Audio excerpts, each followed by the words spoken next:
Big news in Mercury land. Welcome back to the PHNX Mercury podcast. I'm Erika Day, and I'm joined with Stephen Pridgeon-Garner. Stephen, how are we doing today? Doing good. A lot of news. Happy free agency day to all that are celebrating.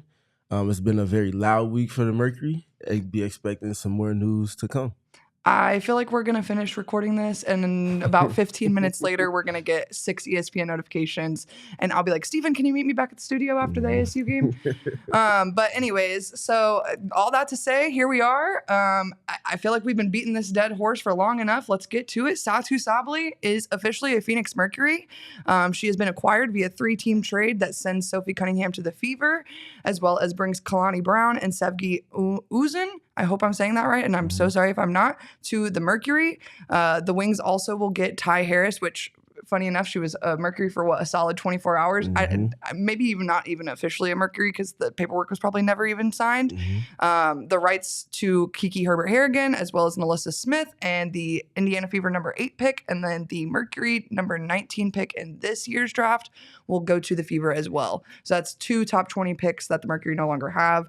I think it kind of like suits the Mercury very well that they don't have any of those top 20 picks. It's kind of like the Mercury franchise thing that they don't, even the Suns, they don't go after the young players, and then they like to go after these old heads. And here we are now with a team of old heads, and then Satou Sabally. It's about win now. Right. That's what Matt Ishbia came in to do. He was profusely communicating that to everybody upon landing in Phoenix. Trades for Kevin Durant the same night he introduces himself to the Suns franchise. Trades for Kahleah Copper, his first WNBA offseason. And he's followed in succession with one after another with big fish hunting. And he has had a great success rate in doing so. He is hell-bent on putting his teams in position to be as great as they can possibly be for the things that are in his control. State-of-the-art practice facilities. And a lot of other things within that in terms of helping to build a similar type of culture to what preceded him on the Mercury side of things, at least. And, I mean, Satou Sabally. I mean, what more, like, it's crazy. They just went and got Alyssa Thomas. And like I said on the podcast, I felt like that was unintentionally, but showcasing like, hey, we are 10 toes down about this going after a thing. And if you're with it, like, look at this, look at what we're doing. Let's rock. So if you're about it, then let's get to it. And clearly, Satou is very much in alignment with that.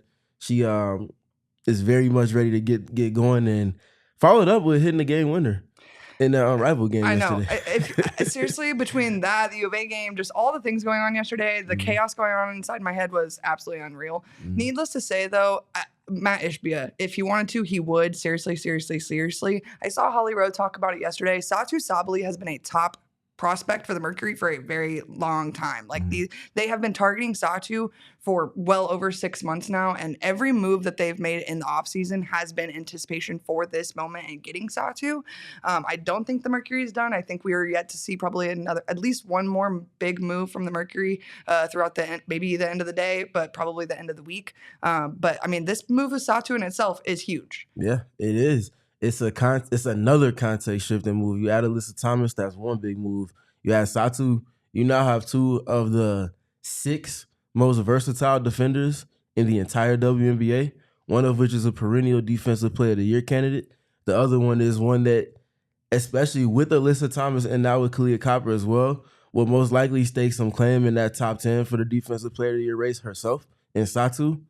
That is a lot. And for a team that switched about as much as any other team last season, they now have 2 evolved versions of defensive anchors in Alyssa Thomas and Satou Sabally that can do all of the things that Nate Tibbetts squeezed out of the team versatility-wise last season, but do so in a more sustained manner and likely in a more effective manner with more activity as well. And I think these trades, we can get to offense, but I think defensively, they also help to unlock Kahleah Copper because she can be more aggressive on the perimeter because of the switching scheme they'll be playing in, but also knowing that one of those 2, if not both of them, will be right behind her to clean up anything that might happen on the perimeter. And then, I mean, the other thing we haven't really talked about, and I feel like what's really gone untalked about in this whole trade is Kalani Brown. Kalani freaking Brown. I know, you go online right now, and everyone's talking about the way the Mercury won this trade, and absolutely they did. I don't know how Matt Ishbia pulled this off, truthfully. But, I mean, Kalani Brown is really the most, like, quiet win part of this trade. Yes.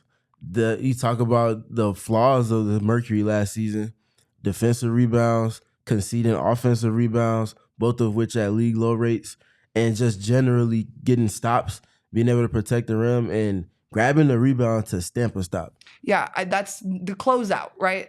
Kalani is going to help with the closeout in every sense of the word. And I think that it's really gone untalked about in the 24 hours since this all happened. It will be the most underrated part of this trade, in my opinion. And we're really going to see the fruits of labor in that portion there. Kalani is, you already have two pieces that are going to be felt defensively in Satou and Alyssa Thomas. Alyssa being one of the more felt basketball players in all of basketball, especially defensively, but even more so on the women's side. Kalani, in stature alone, is going to be that. And this is another piece in terms of dictating to opponents that the Mercury, especially behind their starting center last season, just did not have. So it's going to be a complete different identity that they're going to be able to lean into on the defensive end in a way that will certainly complement the offensive end of the floor. You want to talk a little offense? Yeah, absolutely. I mean, first of all, Satou came winner yesterday. Obviously, you guys saw the offensive assets that she brings to the table.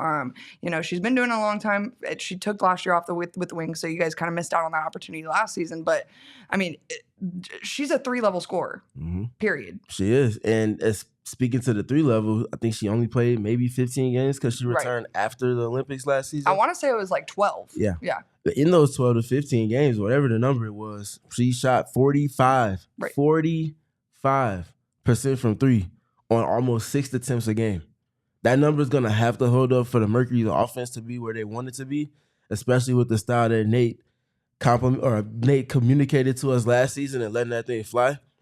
Would not be surprised if she's north of 6. Right. And that efficiency might drop, but because of the volume, the impact of the volume that she's taking and the efficiency within that is going to hit loud. And it has to sustain Kahleah Copper's three-point shooting. She was at 40% on 4 attempts or north of 4 attempts in 2023. Her three-point shooting has to sustain and get back to that specific space as well for it all to work. But just generally speaking, both of those two playing with Alyssa Thomas, the attention she has to garner because she's one of the best drivers, being able to play off of a defense that's already tilted or in rotation for you, those two are going to have a field day off the second side and one pass away from Alyssa. And any one of those two that doesn't have the ball is going to find a way to be playing an advantage in ways that they did not enjoy in seasons past to this extent. The movement they should be able to get into is going to be a ton of fun. Kalea is great off of handoffs as well as off the second side of actions. Satou the same in a bigger stature. There's going to be so many ways that this Mercury team can manipulate the shots that they want to take. And there's going to be a lot of stuff in the paint and a lot of catch and shoot wide open three-point opportunities. Well, here's hoping we can get Nate back on the show. We can ask him about his offensive plan for this team. He's not going to give us all the goods, but we'll see what we can do about that. Maybe just little nuggets of truth, you know what I mean? We'll see. But anyways, I do hope we're back with you guys. But again, by the end of the day, hopefully with some more news. You know, you never know what can happen on Planet Mercury. It's been a really chaotic week. Before we go, is there anything else that we maybe forgot to mention about this trade? I think we pretty much hit on everything. I would just also say that speaking to them getting stops and letting their defense complement their offense and vice versa, if they're scoring at a prolific rate, which they should be, that's going to keep their defense set. If they're getting stops consistently, that means they're playing in transition or secondary breaks into offense. Kalea, Alyssa, and Satou are all great rebounders for their respective positions. All three of them can grab and go. And them grabbing and going versus trying to find a point guard to get it to in that 2.5 seconds that slows down and allows for a defense to get set in some capacity, it's not going to be there. I think they're going to score a lot of points in flow, which is like a secondary break, if not outright transition, the way that all three of those players can fill lanes and just generally get to the paint. It's going to be a lot of fun to watch this Mercury team this upcoming season. And like we said, there's going to be more news to come, so stay tuned. And I'm very curious how they fill out the margins around those three, because shooting, and spacing is all they're going to need. And they already got 3 high IQ players. I imagine Nate Tibbetts is going to, and Nick Urin, shout out to Nick Urin as well. Yeah, don't let us forget him. They're gonna both find a way to get more of that to complement what their big three are now playing with. Well, all that to say, follow us over on Twitter at PHNX_Mercury. Stay locked in with us over for the most up-to-date news. And hopefully we're back with you guys again by the end of the day for another off-season update.